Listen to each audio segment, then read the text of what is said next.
सातारा जिल्ह्यातील पाटण तालुक्यातील मारुल हवेली या गावचं हे दृश्य तुम्ही पाहताय आणि या मारुल हवेली या गावचं वैशिष्ट्य असं आहे की हे गाव आध्यात्मिक क्षेत्रात तर आहेच, मात्र या गावानं अनेक हिरे या महाराष्ट्राला नव्हे तर देशाला दिले.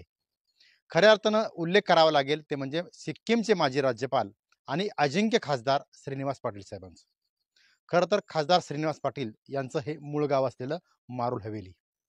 या मारुल हवेली गावचं दुसरं वैशिष्ट्य सांगता येईल म्हणजेच अ, श्रीनिवास पाटील यांचे साहेबांचे वडील म्हणजे दादासाहेब पाटील हे प्रसिद्ध वकील होते आणि स्वर्गीय यशवंतराव चव्हाण साहेबांचे अत्यंत निष्ठावंत सहकारी, सामाजिक कार्यातील सहकारी म्हणून त्यांचा उल्लेख होतो. सध्या आपण आहे ते मारुल हवेलीच्या या निसर्गरम्य परिसरामध्ये आणि तुम्ही जी आजूबाजूला झाडी पाहताय ही आहेत याच कोयनाकाठच्या निसर्गरम्य परिसरातील हे असलेलं हे टुमदार गाव. सुरुवातीला मारुल हवेली गावात प्रवेश करतानाच आपल्याला या गावच्या ग्रामपंचायतीचं सहर्ष स्वागत अशी एक कमान पाहायला मिळते आणि याच गावच्या बाजूला आहे ते म्हणजे सिद्धेश्वर मंदिर. या मंदिराचं वैशिष्ट्य असं आहे की या मंदिरामध्ये गेली 89 वर्ष म्हणजेच 1936 सालापासून आज अखेर सतत प्रत्येक श्रावण महिन्यात नंदादीप महोत्सव म्हणजेच या ठिकाणी जे दीप आहे ते या ठिकाणी प्रज्वलित केले जातात आणि विशेष म्हणजे महाराष्ट्रातील 250 पेक्षा जास्त गावातील जे भाविक आहेत हे या ठिकाणी श्रावण महिन्यात हा नंदादीप तेवत ठेवण्यासाठी या ठिकाणी येत असतात. श्री सिद्धेश्वर नंदादीप उत्सवाची सुरुवात सन 1936 साली झाली. सुरुवातीला 5 नंदादीप तेवत होते. श्रावण प्रतिपदा ते श्रावण अमावस्या अखंड नंदादीप हे ह्या महिन्यात तेवत असतात. आज अखेर एकूण 2110 नंदादीप तेवत आहेत. या गावचे सुपुत्र श्रीनिवास पाटील यांच्या मार्गदर्शनाखाली या नंदादीपाची अतिशय म्हणजे प्रेरणादायक अशी प्रगती आहे. राज्यातील 232 गावांचा सहभाग या नंदादीप उत्सवात आहे. सातारा जिल्ह्यातील पाटण तालुक्यातील मारुल हवेली छोटंसं गाव आहे.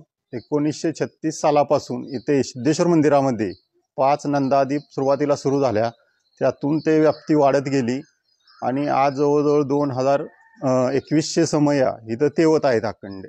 विशेष करून मारुलगावचे सुपुत्र सिक्कीमचे माजी राज्यपाल व सातारा जिल्ह्याचे माजी खासदार माननीय श्रीनिवास दादासाहेब पाटील यांच्या प्रयत्नातून या मंदिराला तीर्थक्षेत्राचा दर्जा क वर्ग दर्जा मिळाला आहे. त्यातून वर्षाला अनेक निधी येतात आणि इथं बरीच विकास कामं तसेच आम्हाला युवा नेते सारंग श्रीनिवास पाटील यांचंही वेळोवेळी मार्गदर्शन लागतं आणि बरीच त्यांच्या मार्गदर्शनातून बरेच सुधारणा करण्यात येत आहे.